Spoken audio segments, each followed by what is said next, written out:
Almost every medical drama has that moment when the doctor says, he's critical, but stable. The next 24 hours will be important.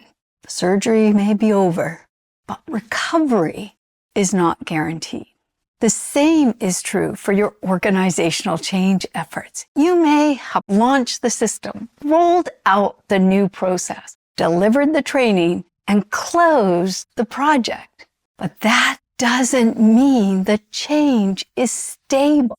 In this video, I want to explain why the post-implementation period is critical and what you can do to make sure those new behaviors and activities stick. Post-implementation is one of the most critical periods in the entire change process. This is where the change either becomes the new way of working or people quietly begin to revert to old patterns. And one of the most common mistakes that I see is that leaders treat the implementation as the finish line. The project's complete, the project manager has closed the project, so naturally everyone assumes we're done. But from a change readiness perspective, you're not done. You have completed implementation, but not necessarily achieved adoption. And those aren't the same thing. Implementation means the new activities and behaviors have been introduced, they're expected, and people may be engaging with those activities. Adoption means that those new behaviors, those new activities, the decisions, the tools, and the routines are firmly embedded into the daily routine of your operation. It is the way things are done. And that distinction makes a difference because your return on investment depends on adoption. That immediate post-implementation period is a risky period. Your change initiative is still vulnerable to failure. And it's not because people didn't implement the activities or because they were resistant. It's because those new activities haven't yet been firmly embedded.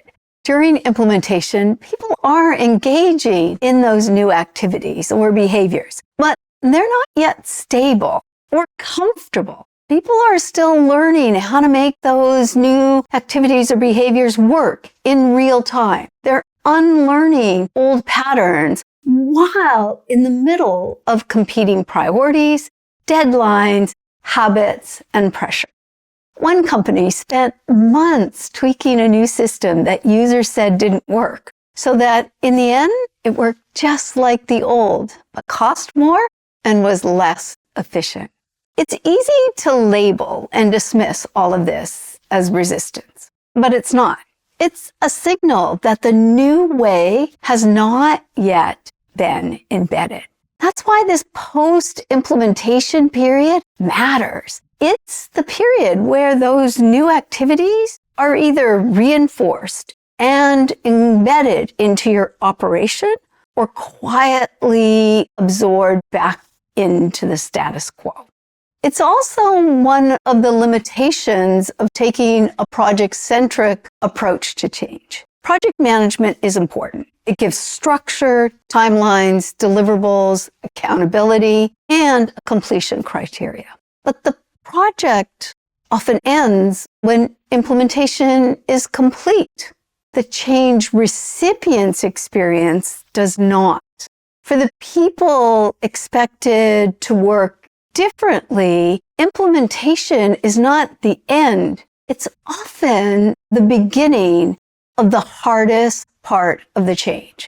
They need to learn those new processes, activities, or system when the pressure's on.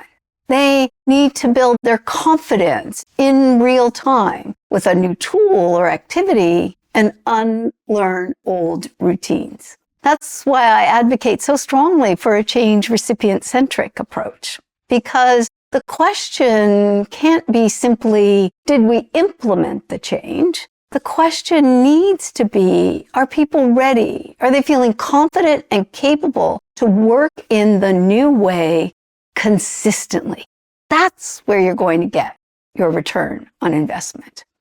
When you skip or short circuit this post-implementation phase, you add risk to your change. And three of the most common things that I see happen are, first, the behaviors just simply don't stick. People may use the new approach for a short time, especially while the attention is high. But as soon as leadership focus shifts and moves elsewhere, old patterns start to reemerge.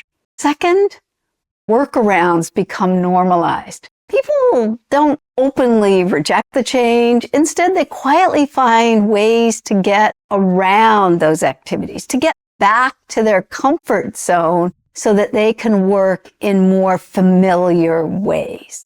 And third, the confidence in their ability and the organization's ability to support change decreases. People begin to think, we've seen this before. Leadership launches lots of things new, and they never really stick. So the next time you introduce a change, people are not starting from neutral. They're starting from memory. And that cumulative experience affects your organization's readiness for the next change. So this post-implementation period, it's not only about sustaining your current change. It's also about protecting your organization's future capacity for change. So what can you do instead? First, acknowledge that implementation is not the end of the change process. Instead, think of implementation as signaling the end of one phase and marks another phase of the change process. The change has moved from planning into practice, and now it's moving into operation. And that requires your attention.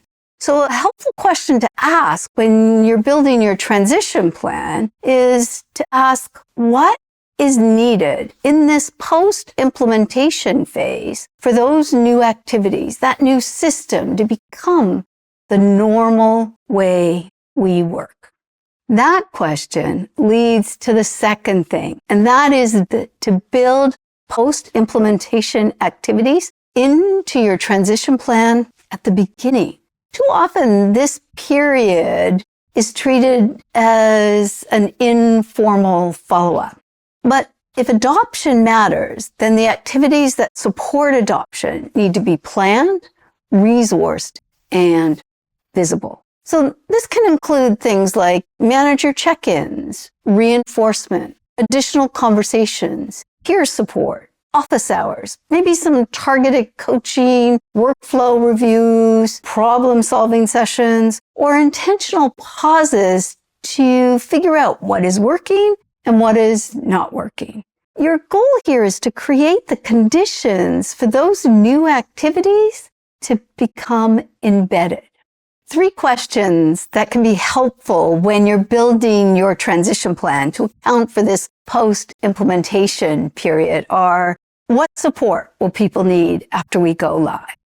What will managers need to reinforce and support in those new activities and behaviors? And what signal will tell people that this change is here to stay? And finally, assess adoption. Assessing adoption helps you know if those new activities and behaviors are normalizing. This is where data and dialogue both matter. You need to look at what people are using, those performance indicators, any process measures, but you also need to have conversations because the numbers tell you what is happening, but the people can tell you why it's happening or not happening. And monitoring adoption gives you the information you need to adjust before your change loses its momentum.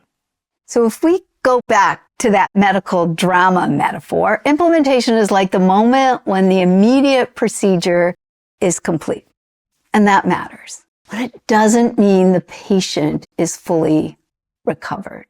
The next period is critical.